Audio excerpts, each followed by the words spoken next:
expect to see as you're back at home Saturday against UCF.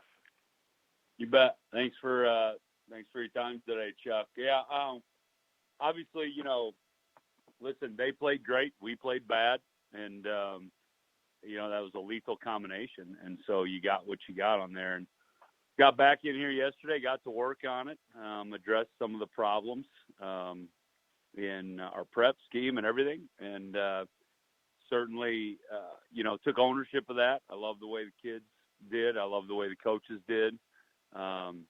We all looked ourselves in the mirror and got going moving forward here this morning with good meetings and good practice. And so well on our way to UCF. And obviously UCF is a good team. They're fast, they're physical on both sides of the ball. And, they certainly are explosive. So it'll be a big challenge.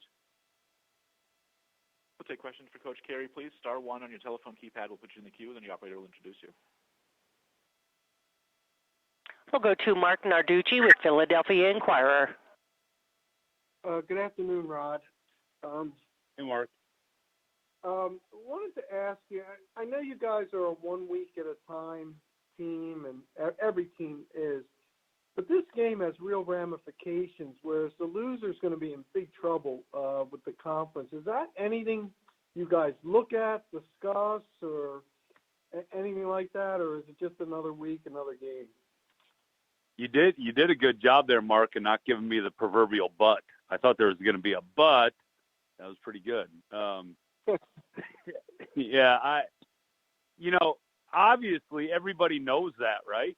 I mean, if you're sitting at 2 losses in the league, you're not out of it yet, but you're probably in trouble. There's no doubt. But if that's your focus, then I think you're in trouble already. So you can't have that focus, and we haven't before last week's loss. We won't this week after that with UCF coming in. There's enough on tape to keep our complete attention without worrying about anything else. So you guys don't even discuss ramifications or anything like that. It sounds like you don't think it's necessary to do that. Yeah, I mean, I don't, because I think it gets addressed enough, and our job is this game. We can't do anything about the conference title this week. Neither can UCF. Neither can anybody else.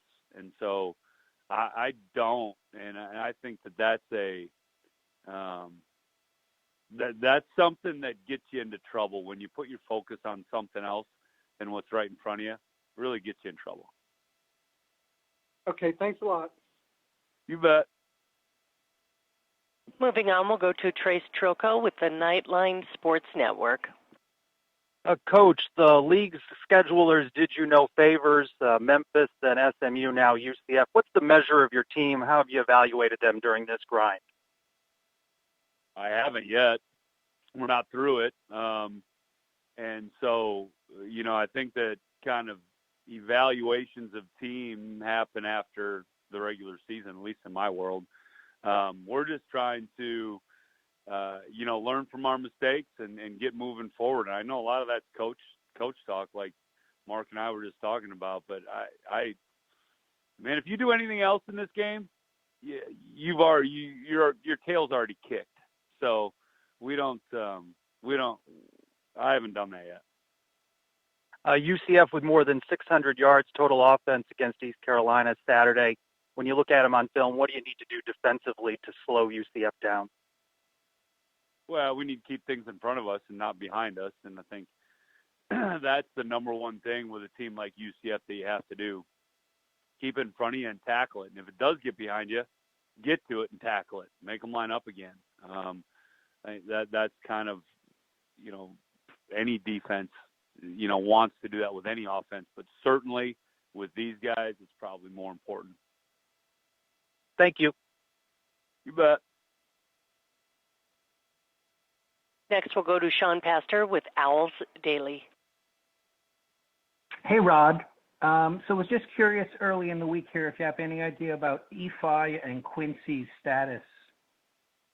They both got for Saturday's status? Yeah. Or No, for I even don't have for any idea. practice and so forth. Yeah, I don't. Yeah, I mean, tomorrow I'm hopeful those guys will come out and do something, but they're day to day. We got, a whole 5 days yet before we gotta, know totally. But they obviously have to practice this week if they're going to play, and they know that. So, don't know yet for tomorrow. Okay.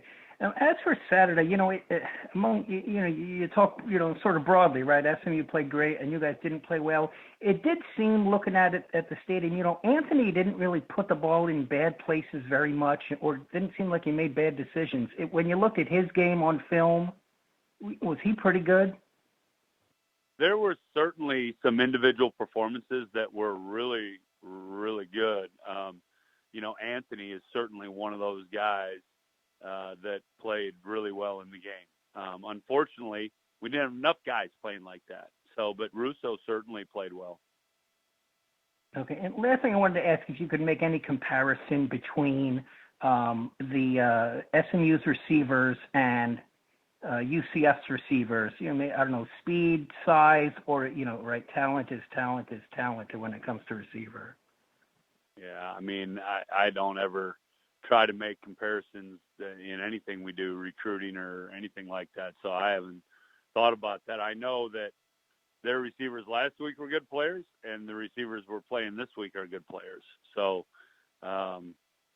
everybody is a little different on what makes them good, right? One guy's real fast, one guy's real shifty, one guy's real big, one guy's real quick. I think all of that is in the category of good. So I try not to compare. Okay, thanks. Yeah. Do you have any final questions for Coach Rod Carey, please? Star 1 on your telephone keypad, if so.